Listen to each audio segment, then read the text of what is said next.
क्या आप जीवन में समाधान चाहते हैं? तो जुड़िए महामंडलेश्वर डॉक्टर विज्ञा माधव जी के साथ, जहां हर प्रवचन में छिपा है गीता का दिव्य ज्ञान। कर्म, भक्ति और आत्मा की गहराई को समझिए सरल भाषा में, हर रोज सिर्फ 30 मिनट में। गीता सिर्फ एक ग्रंथ नहीं, वो है जीवन का मार्गदर्शन। वो बताती है कैसे ऋषि मुनियों के शुष्क हृदय से फिसलकर श्री कृष्ण भक्तों के स्निग्ध हृदय में समा जाती है। यही कला सिखा रही हैं महामंडलेश्वर डॉक्टर विज्ञा माधव जी, और यही दिशा मिलेगी आपको नित्य श्रवण से। गीता प्रवचन महामंडलेश्वर डॉक्टर विज्ञा माधव जी के साथ हर दिन रात 9:30 सिर्फ शरणम टीवी पर। जीवन को बनाइए शांत, स्थिर और अर्थपूर्ण। हर दिन गीता। क्या आप जीवन में समाधान चाहते हैं? तो जुड़िए डॉक्टर विजय माधव जी के साथ, जहां हर प्रवचन में छिपा है गीता का दिव्य ज्ञान। कर्म, भक्ति और आत्मा की गहराई को समझिए सरल भाषा में, हर रोज सिर्फ 30 मिनट में। गीता सिर्फ शास्त्र नहीं, वो एक जीवित अनुभव है। वो बताती है कैसे ऋषि मुनियों के शुष्क हृदय से फिसलकर श्री कृष्ण भक्तों के स्निग्ध हृदय में समा जाती है। यही कला सिखा रही है डॉक्टर विजय माधव जी, और यही कला है नित्य श्रवण से प्राप्त होने वाली सहज गति। डॉक्टर विजय माधव जी के साथ हर दिन रात 9:30 सिर्फ शरणम टीवी पर। जीवन को बनाइए शांत, स्थिर और अर्थपूर्ण।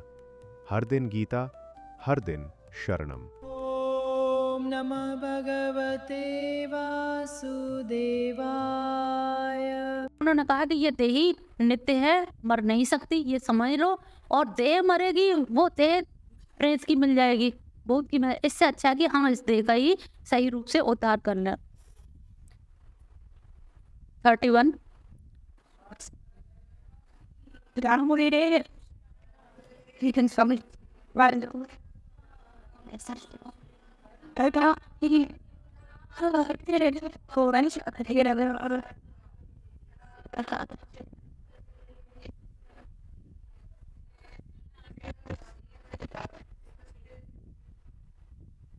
स्वधर्ममपि चावेक्ष, अपने धर्म को देखते हुए भी न विकम्पतो अर्हसि। अर्हसि माने होता है योग्य। तेरे अंदर ये योग्यता यानी कि कंपित होने की योग्यता या क्षमता नहीं आनी चाहिए। धर्मादि, क्योंकि इस तरह का जो धर्म युद्ध है, युद्धा श्रेयो क्षत्रिय से ना विद्यते। ऐसे बहुत बड़े जो भाग्यशाली क्षत्रिय होते हैं, उन्हीं के सामने ये ऐसा धर्म युद्ध आता है। और तू है कि इस धर्म युद्ध को तो नहीं मतलब वो करने के लिए उद्यत हो रहा है। और धर्म युद्ध तो बहुत भाग्यशाली क्षत्रियों को मिलता है। और ये धर्म युद्ध इसलिए भी है कि इसमें तेरा कोई प्रयास नहीं है। यहाँ पे दुर्योधन कौरवों का ही प्रयास है, और ये कौरवों के प्रयास से तेरे पास आ गया है और तेरे पास आया है, तो इसका तू स्वागत कर। क्योंकि ये ऐसा धर्म युद्ध मिलता नहीं है, बड़े बड़े भाग्यशाली क्षत्रियों को ही मिल पाता है, और ये तुझे मिल गया है, यही तेरे सौभाग्य की बात है। इसके लिए तुझे घबराना नहीं चाहिए। यत्रच्छया चौपन्न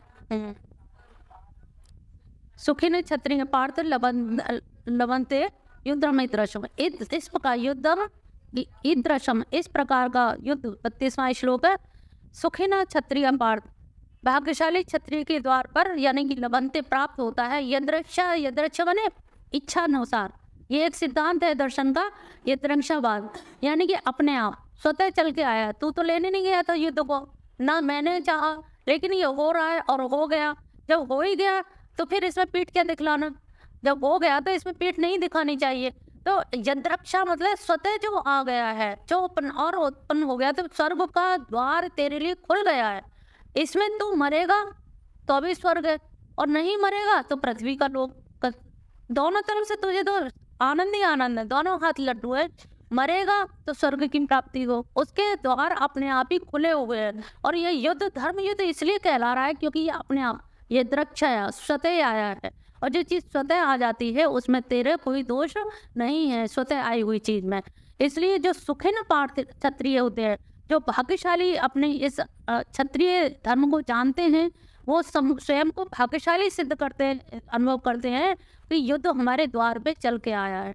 अगर तेरी तरह सब डरने वाले हो जाए तो सेना में कोई भर्ती ना हो, तेरा तो ये कुल खानदान का सवाल है, वहां तो पूरे देश का सवाल है। अब पूरे देश के लिए वो मर रहे हैं, किस पे एहसान दिखा रहे हैं?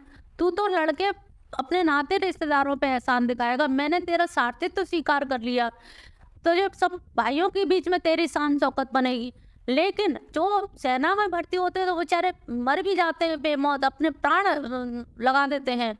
और और फिर भले ही हम कहते हैं कि उनकी बड़ी इतिहास में उनकी गणना होती है, शहीदों के चिताओं पे लगेंगे हर बरस मेले, तो ऐसे होते तो हैं, लेकिन ये समझना और ये समझ के लड़ना ये बहुत बड़ी बात है। और यहाँ पर तो ये तेरे पास में आया हुआ है युद्ध, और युद्ध को तुझे नहीं मतलब इस तरह से पलायन नहीं करना चाहिए।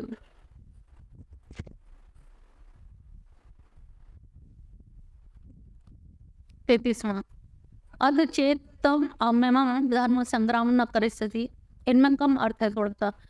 तदा स्वधर्मं कीर्ति च हित्वा पापम आवस्यति। यदि तो ये धर्मयुक्त युद्ध को नहीं करेगा तो समझ ले तदा स्वधर्म कीर्ति, तदा यानी कि अपने धर्म की कीर्ति भी नष्ट होगी और पाप को भी प्राप्त होगा। कहा जाता है कि हमारे स्मृति पुराण में भी कहा गया है कि जैसे जो पीठ दिखा देता है क्षत्रिय युद्ध के क्षेत्र में पीठ दिखा देता है, तो उसके जो पूर्ण है वो सब मालिक को यानी कि राजा को चले जाते हैं। और जो पीठ दिखाता है, मनुस्मृति में भी कहा गया है, आपस स्तंभ में भी, कि जो पीठ दिखाता है तो एक तो उसके पूर्ण राजा को चले जाएंगे और राजा के जो पूर्ण है वो पाप है वो इसको मिल जाएंगे। तो उसके पाप इसको मिल गए और इसके पूर्ण, तो इस तरह से क्या होगा, वो नरकगामी हो जाएगा। पीठ दिखाने वाला क्षत्रिय हर दृष्टिकोण से वो निम्न कोटि में जाएगा, क्योंकि उसके राजा के पाप ले लेगा और इसके पाप पुण्य जो है उस पर चले जाएंगे। तो पता लगा 0 बटा सन्नाटा, इसमें पूरे तरह से हानि ही हानि है। 34वां श्लोक है।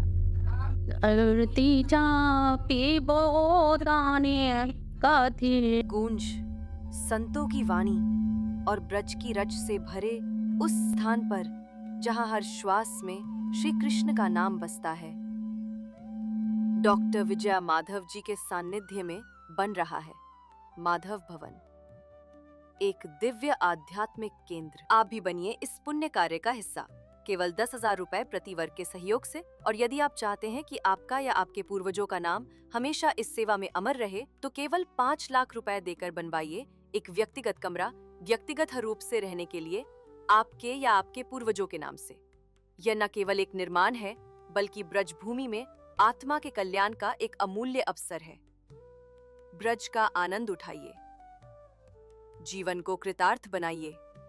आज ही संपर्क करें हनुमंत विहार वृंदावन 8467092268। शन्ति ते अव्यापम संभावित से चा कीर्तिर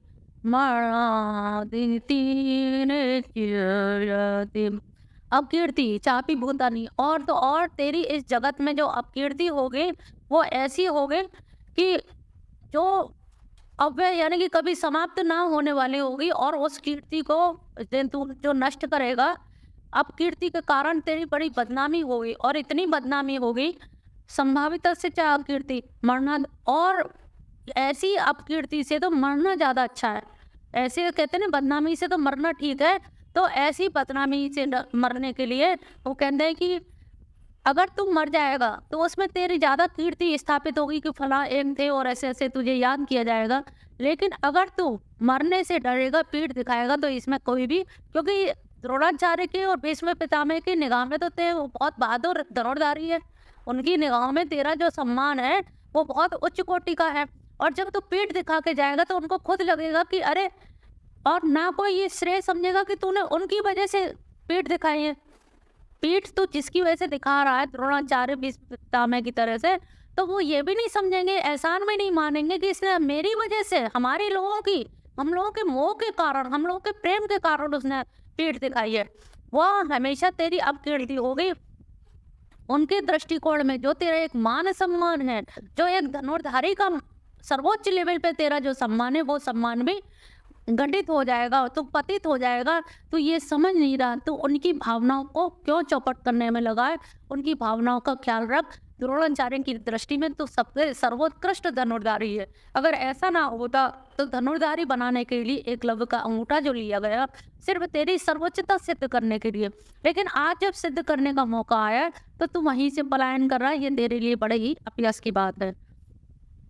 35वां भयाद, वैसे ही बोले दे रहे हैं, भयाद रणाद उपरतम।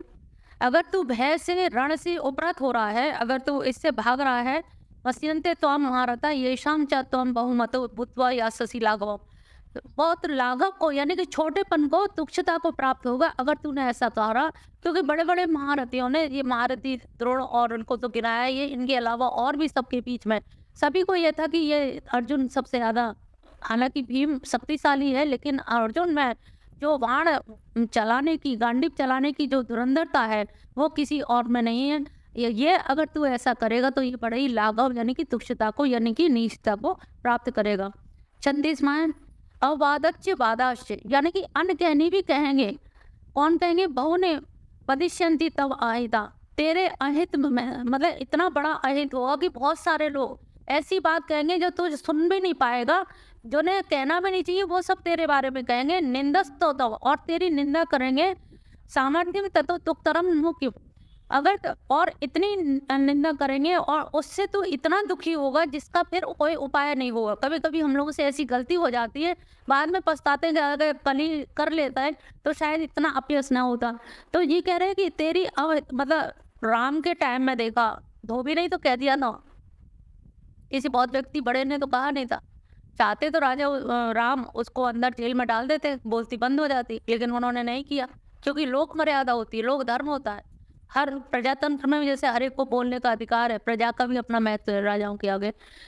राजा मनमानी नहीं कर सकता, प्रजाओं के अनुरूप ही शासन करता है।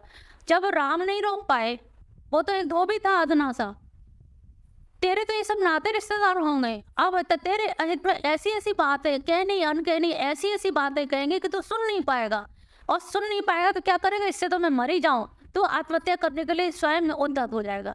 अब तो सोच, आत्महत्या करके मरना श्रेष्ठ करे या जो तुम्हें मरना श्रेष्ठ करे? रण में मरना ज्यादा श्रेष्ठ करे। रण के भय से तू भाग रहा है तो उस भागने से तेरा कोई कल्याण नहीं होगा, अपितु तू और ज्यादा अपनी ही निगाहों में खुद गिर जाएगा।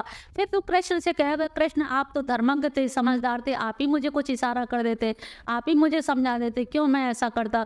तब तू इतना ज्यादा पछताएगा कि उसका कोई उपाय नहीं मिलेगा। 37वां है हतो वाम प्राप्य सी स्वर्गम जित्वा वा भोक्ष्यसे महिम तस्मात् उत्तिष्ठ कौन्ते युद्धाय कृत निश्चय। हे कौन्ते, तुम युद्ध के लिए निश्चय कर करके उठकर खड़े हो जाओ। हतो वा प्राप्त, क्यों खड़े हो जाए? क्योंकि अगर तुम मर गए तो स्वर्ग को प्राप्त करोगे, अगर तुम जीत गए, जित्वा वा भोक्ष्यसे महिम, तो महिम माने पृथ्वी का राज, तो तुम पृथ्वी के राज्य को प्राप्त करोगे। इसलिए मेरे समझ से तुम उठ जाओ, हर हाल में चाहे स्वर्ग मिलेगा या इस पृथ्वी लोक का राज मिलेगा, इसलिए तुम उठ जाओ। 38वां सुख दुखे समय कृत्वा लाभो लाभो जया जयो ततो युद्धा युजस्व नैवं पापम वाप्यसि। दुख सुखे, ये सबसे कठिन है।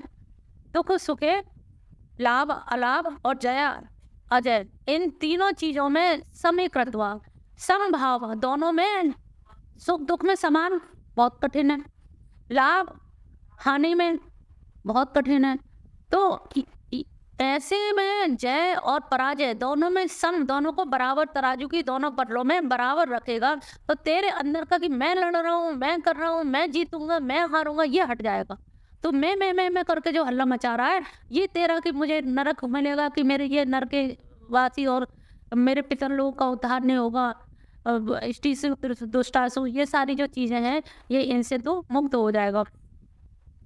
तो इन सबको समूह तत्व युद्ध है, इन सबको जब समान समझ लेगा, बराबर समझ लेगा, तब तो युद्ध के लिए जुट जा।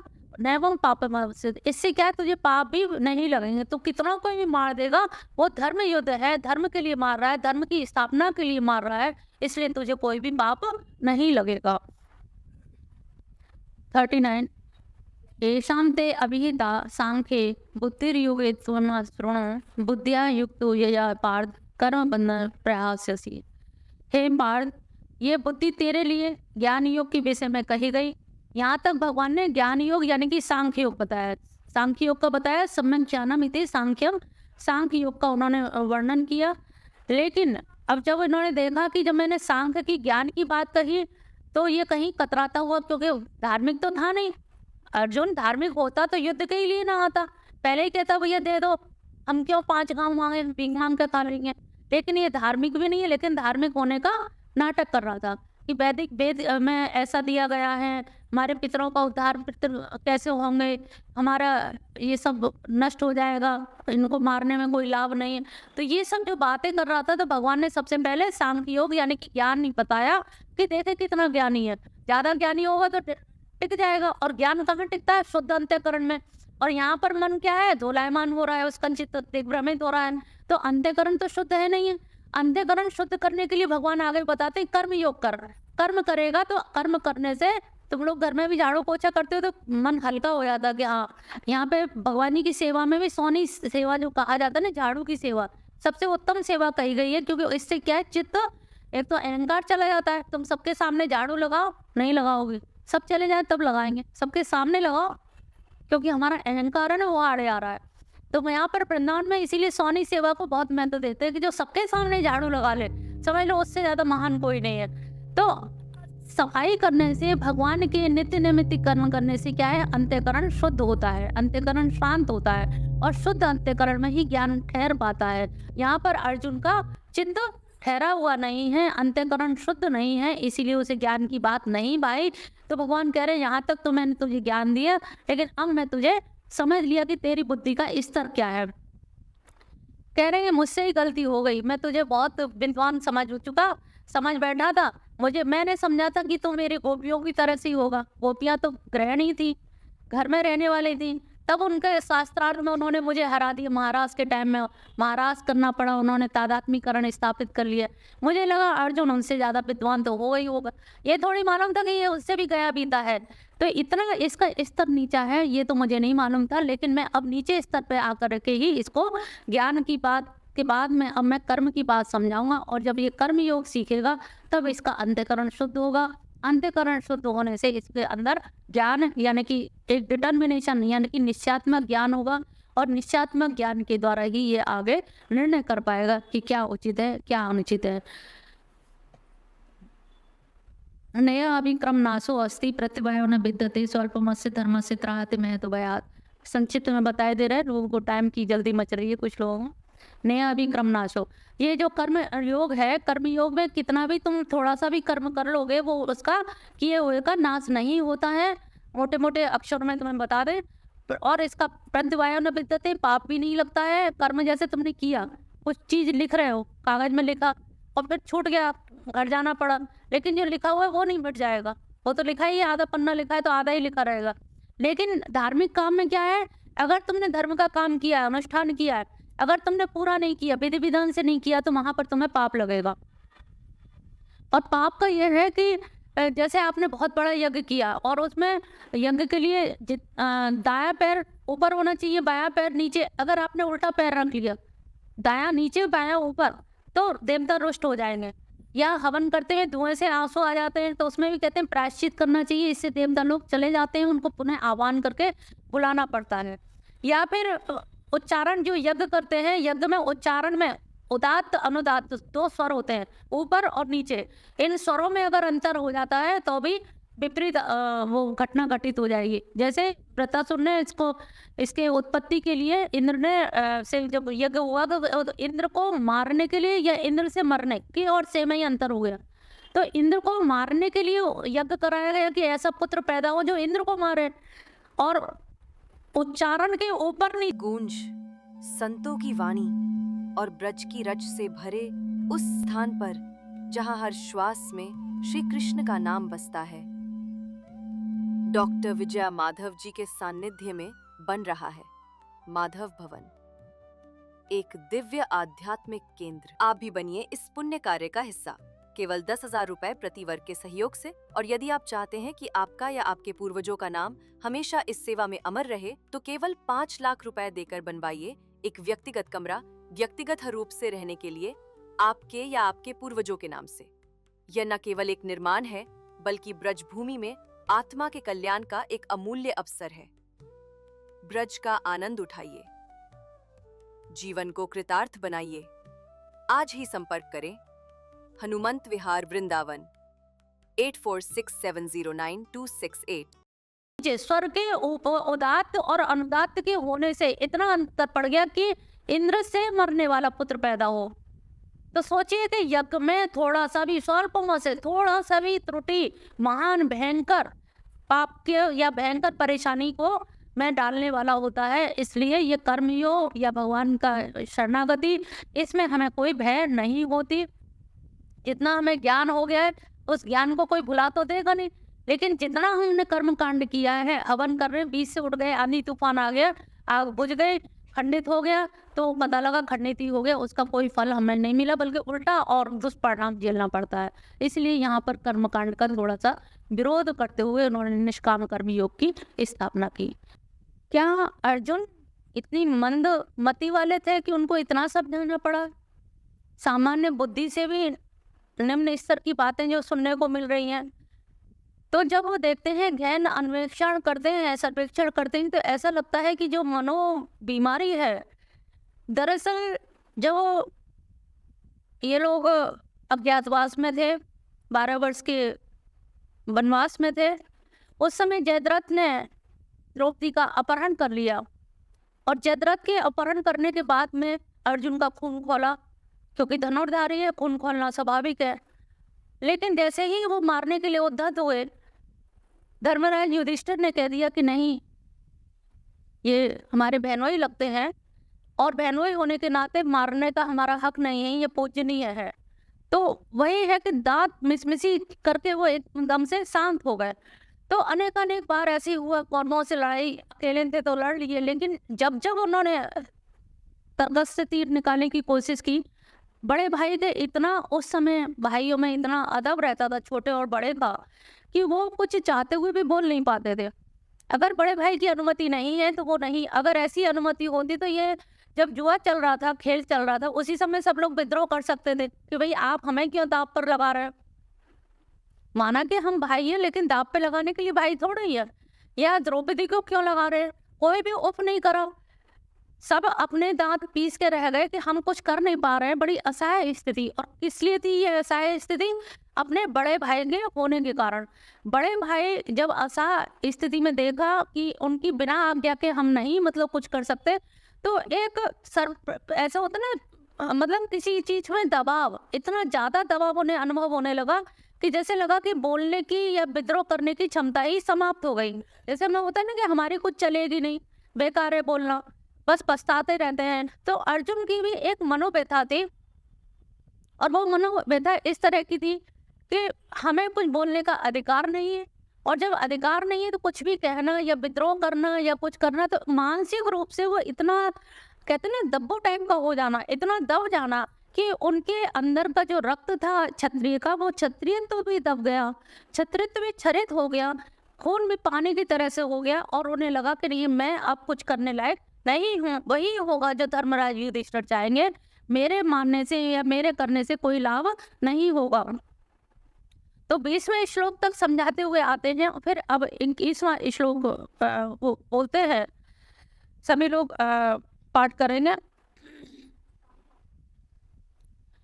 वेदा विनाशाम नित्यम एनाम अज अव्ययम कथम सपोरोसा पार्थ कामो घात्यति हन्ति कामम्। अब इसमें कह रहे हैं कि तू जो जिनको मारने के लिए धर्मात्मा बन रहा है, यद्यपि धर्मात्मा नहीं है, यदि धर्मात्मा होता तो गांडीव धारण करके रथ में बैठ करके युद्ध के लिए क्यों आता, पहले ही पलायन कर देता। लेकिन वो वास्तव में ना तो धर्मात्मा है और ना ही पूरी तरह से धनुर्धारी बन पा रहा है। तो जब वहां की स्थिति होती है, वो क्या है, विषम स्थिति होती है। आखिर मैं क्या करूं, लड़ने की या विद्रोह करने की मेरे में क्षमता नहीं है, और जो गांडीव धारण करके जो वीरत्व था वो भी धीरे धीरे डाउन हो गया कि कुछ कर ही नहीं सकते।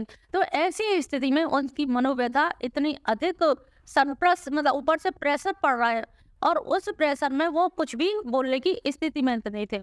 तो यहाँ पर भगवान कृष्ण समझाने की इस जो आत्मा है, वेद शब्द आया है यहाँ पर। वेद माने होता है, क्या होता है वेद? वेद माने क्या है? हाँ, यहाँ धर्म ग्रंथ नहीं है। वेद शब्द विद धातु से बना है और विद मतलब होता है जानना। जो हम जानते हैं या जो हमारी जानकारियां हैं उनको हम वेद कहते हैं। तो यहाँ पर अर्जुन से कह रहे हैं कि तू जान इस आत्मा को। वेद अविनाशी, संधि विच्छेद करोगे तो अविनाशी, ये जो आत्मा है ये जो है अविनाशी है, अज है, यानी कि जिसके पहले कोई जन्म नहीं हुआ। आज माने सबसे पहले जिसका उत्पत्ति हुई हो। अव्ययम, व्यय माने क्या होता है? खर्च हो जाना। और ये क्या है? अव्यय, यानी कि इसका कभी खर्चा नहीं होता, वो जैसी है वैसी की वैसी रहेगी। तो ये नित्य है। नित्य का पिछली बार भी बताया, नित्य और सत एक ही शब्द है। नित्य क्या होता है? जिसका हम तीनों कालों में बाद ना हो सके। तीनों काल कौन से होते हैं? पास्ट, प्रेजेंट और फ्यूचर। तीनों कालों में जिसका खंडन ना हो सके। बाद मतलब खंडन। अगर हम किसी चीज का खंडन करते हैं कि हम कहेंगे वो आएगी तो ये जाएंगे, इसका मतलब है कि वो सत्य या नित्य नहीं है। तो सत्य भी एक है, तुम लोग सुनते रहे हो, सत्य का ही पर्यायवाची है नित्य। जिसे हम सनातन कहते हैं, जिसे हम शाश्वत कहते हैं, वो नित्य शब्द के या सत्य शब्द के ही पर्यायवाची है। अगर तुम्हें सत्य के साथ में नित्य कहा जाए तो ये मत सोचना नित्य क्या है। नित्य भी सत्य का ही पर्यायवाची है, शाश्वत भी सनातन भी। तो ये जो नित्य है यानी कि सदाई है। अब हम शरीर धारण करें या ना करें, लेकिन आत्मतत्व नहीं मरता है, वो हमेशा रहेगा। दिन में भी रहेगा, रात में भी रहेगा, गर्मी में भी रहेगा, सर्दी में भी। ऐसा तो नहीं सर्दी में आत्मा निकल जाती ठंड के मारे, या गर्मी में निकल जाती हो, उस पर कोई असर नहीं पड़ता। ये जो परिस्थितियों का असर पड़ता है किस पे? इस स्थूल देह पे। ये जो शरीर जो दिख रहा है ये क्या है? हमारे नेत्रों का गोचर है। गोचर माने क्या है? जो दृष्टि में आ जाए चीजें, या इंद्रियों की पकड़ में जो चीज आएगा। जैसे होता है ना, गाय चरती है तो गो माने इंद्रिया भी होते हैं, गो माने गाय का भी अर्थ है। तो जैसे इससे तुम लोग कोरिलेट करके समझ सकते हो कि जैसे गाय चरने जाती हैं हरी हरी घास को, इसी प्रकार से हमारी जो इंद्रियां हैं वो भी क्या चरने के लिए जाती हैं। जैसे घोड़ा है, पहले तुम लोगों को उदाहरण द्वारा समझाया था, घोड़ा है, टांगा जा रहा है और घोड़े के क्या है, दोनों तरफ बांध दिया जाता है। दोनों तरफ जो बांध दिए जाते हैं, क्यों बांध दिए जाते हैं? कि इधर उधर की घास ना देखे। अगर घास देखेगा तो वो उसे उधर ही फांद जाएगा। तो घास की तरफ इसका मन ना जाए, इसलिए उसको सीध में जाए, एक साथ जाए, एक सामने, एक ही तरफ देखे, ना दाएं देखे ना बाएं देखे, एक समय जगह पे ही देखे। इसी के लिए उसे नित्यम अज अव्ययम कहा गया है। और ये इंद्रियों के द्वारा गोचर नहीं है, इसलिए इसको क्या कहेंगे? अगोचर। अगोचर। यहाँ पे क्या है? हमेशा देखना, आ शब्द नेगेटिव है, निषेधात्मक है। जहाँ आ लगेगा तो वहां पर निषेधात्मक होगा, कि यानी कि जो हमारी इंद्रियों की पकड़ में नहीं आता। इंद्रिय 5 ज्ञानेंद्रिय बताई थी, 5 कर्मेंद्रिय और 1 मन।